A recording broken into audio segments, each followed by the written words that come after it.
Bonjour pour le message du jour. Merci pour les mails que j'ai reçus. Et puis, euh, même si les tarifs spécial confinement sont terminés, vous pouvez encore vous inscrire pour le soin de la nouvelle lune, donc qui aura lieu le vendredi 22. Euh, voilà, vous avez les liens sous la vidéo pour vous connecter à mon site et vous inscrire si vous le souhaitez. Voilà, c'est un soin à distance qui se fait sur photo et vous recevez ensuite un petit enregistrement audio en compte rendu du soin. Voilà. Cela dit, cela dit, donc nous allons voir aujourd'hui avec le tarot L'escalier d'Aton de Viviane Serrard. Voilà. Et une fois n'est pas coutume, j'ai décidé de faire un tirage juste avec 3 cartes. Alors nous avons le fou, le battleur et le pape. Alors je vous rappelle que les tirages que je fais sont pas toujours suivant les interprétations académiques. Je canalise ce qui me vient chaque fois, à chaque nouveau tirage. Donc une même carte peut avoir des significations différentes pour moi selon le tirage et selon le jour. Je regarde ce que m'inspire la carte. Alors, le fou.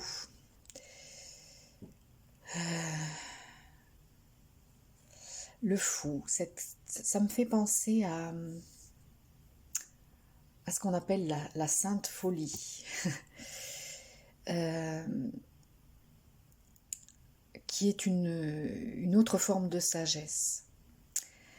Et la sainte folie, pour moi, elle combine à la fois une grande sagesse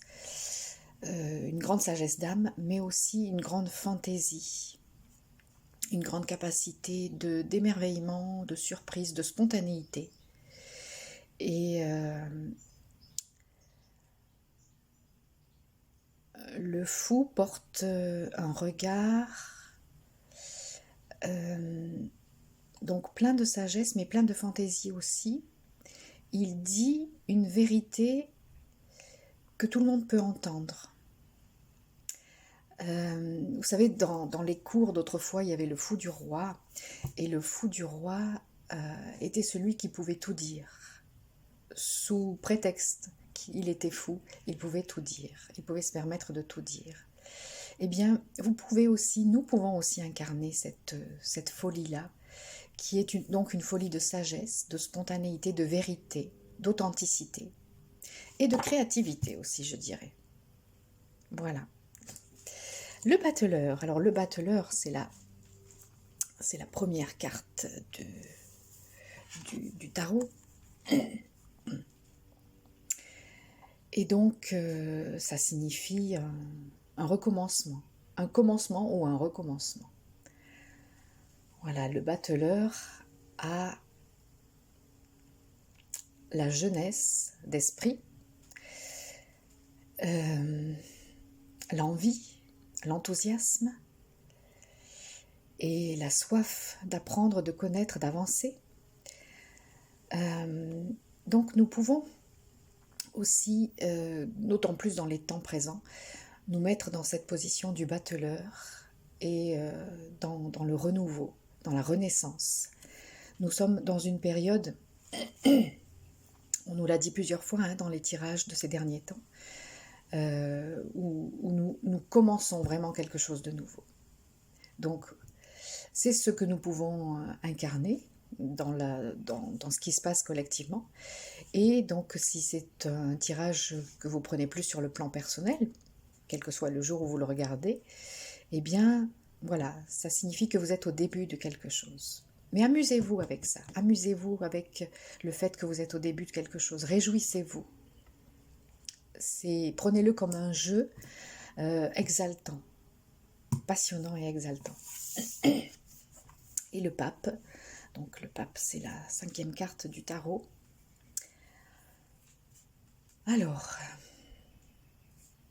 ce que me dit cette carte aujourd'hui.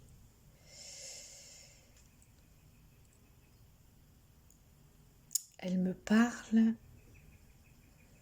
de sagesse aussi, à nouveau, de connaissance, de pouvoir. Et avec ces deux personnages, elle me parle aussi du fait que la puissance, cette sagesse et ce pouvoir viennent aussi du fait d'avoir réalisé son mariage intérieur. Hein, le mariage intérieur entre son féminin divin et son masculin divin. Quand on n'est plus en conflit intérieurement, dans son aspect masculin et féminin, quand on a réconcilié et unifié les deux, dans ce que Marie-Madeleine appelle le mariage intérieur, eh bien, on peut laisser émerger cette sagesse, cette connaissance et cette puissance, ce pouvoir. Voilà. Donc, vous avez à réconcilier et à unifier en vous, nous avons à réconcilier et à unifier en nous le fou, le battleur et le pape. Donc, la sainte folie, qui est sagesse et authenticité et spontanéité, le battleur qui symbolise le renouveau, le recommencement, et le pape qui, cette fois-ci, symbolise aussi le pouvoir et la sagesse, qui est le fruit de la réconciliation du masculin-féminin intérieur et divin. Voilà. Et aussi de l'enfant intérieur. Hein. Et d'ailleurs, puisque j'ai fait référence déjà à Marie-Madeleine, et je vous invite à aller voir sur mon site la méditation du mariage intérieur de Marie-Madeleine, que j'ai canalisée il y a quelques années. Et il y a aussi dans cette méditation une réconciliation, une consolation, une guérison de l'enfant intérieur. Donc voilà. Voilà ce que les cartes nous proposent aujourd'hui. Voilà le message du jour. Mais je vous dis à tout bientôt pour la suite de nos aventures.